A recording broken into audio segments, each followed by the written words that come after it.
How many pots and pans do I need? Welcome to my kitchen.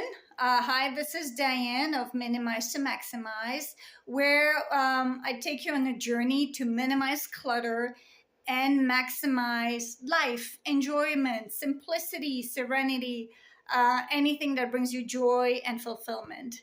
And so here we are in my kitchen, and today I'm decluttering my pots and pans.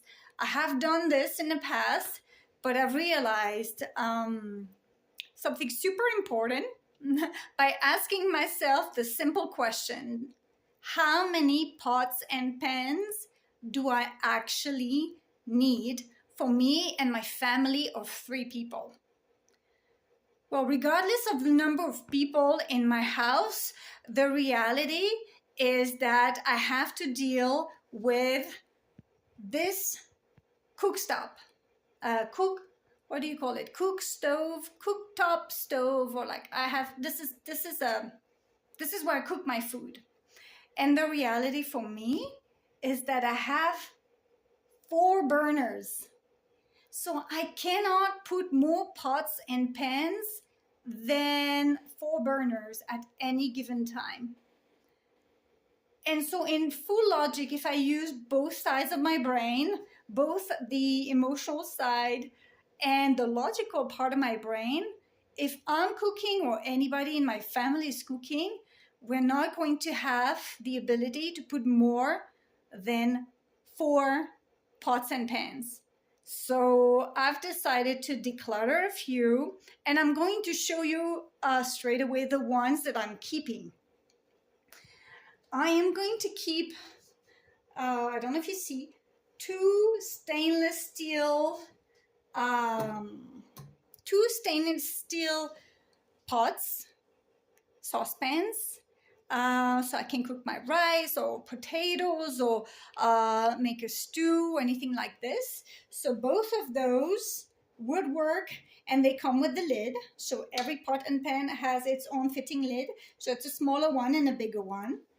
I'm going to keep this cute little stainless steel pot that I used to make a cup of coffee or tea or reheat a drink. I like my drinks to be really, really hot. So I'm keeping this cutie, which I've had for years, and I'm not giving this away. Too useful. And the last one is really, you see here, it's got some food in it. Oops. It's really my cast iron pan. And so in this cast iron pan, I can cook, I can fry, I can sizzle vegetables. I can also use it for meat and fish if I want to cook any of that. I can use it to reheat my tortillas, to reheat my bread, to toast my bread, to make eggs. I don't have a toaster anymore. So this cast iron pan is useful for so many things.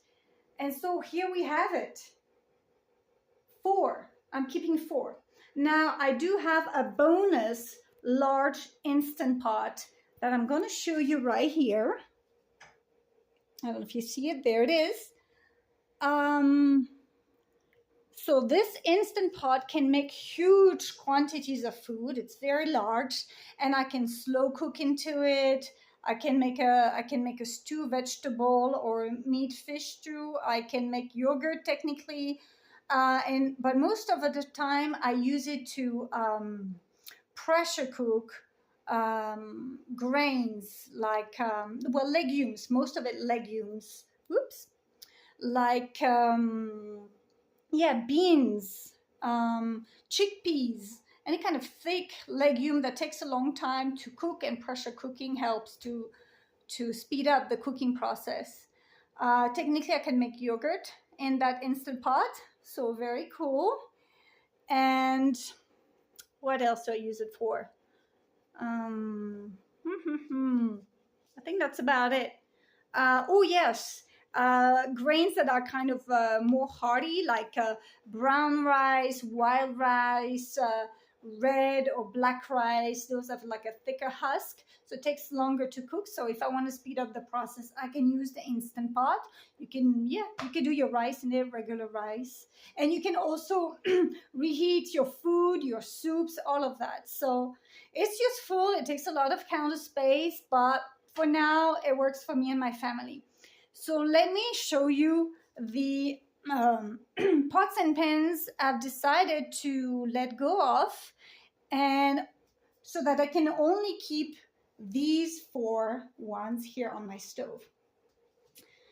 So we're going to say goodbye to this large pot because between the crock pot, the Instant Pot, and the 2 saucepans, frankly, I have enough to make large quantities of food and soups and pasta and rice and all these things. So that's enough for me. And as for these guys, I have a non-stick pan and a little cast iron pan. And we are 3 people, so I think that one cast iron pan is going to be enough. Now, I am not 100% sure about myself here.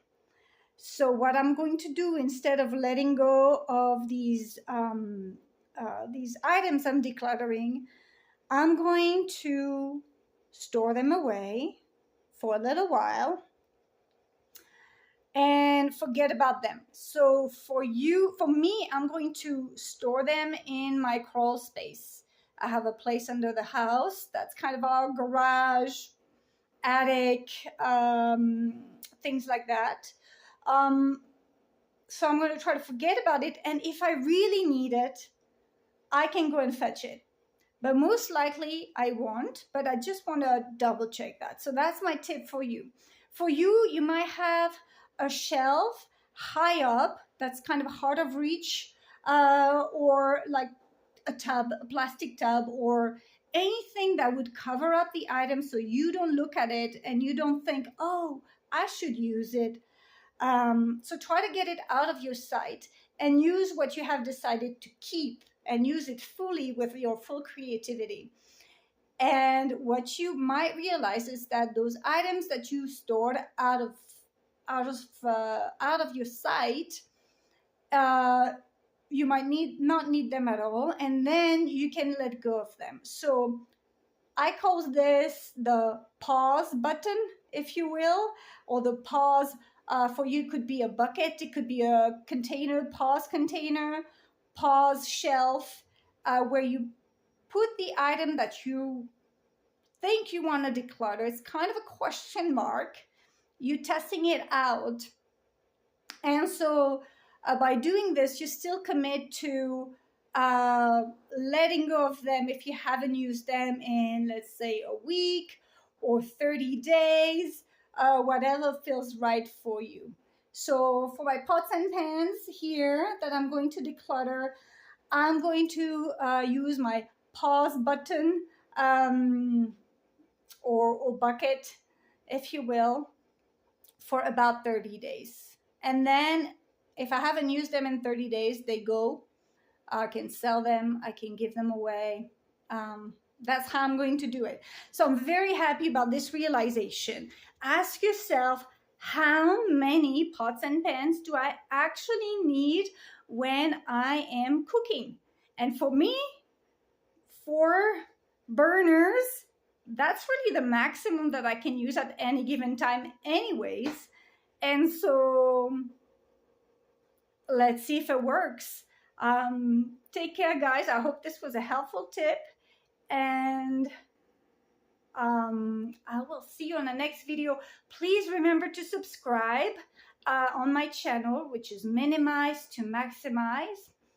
And also click the notification button so that you get my next shorts and long videos and very short videos for tips and tricks to minimize the clutter in your life and maximize your enjoyment. Take care. Bye-bye.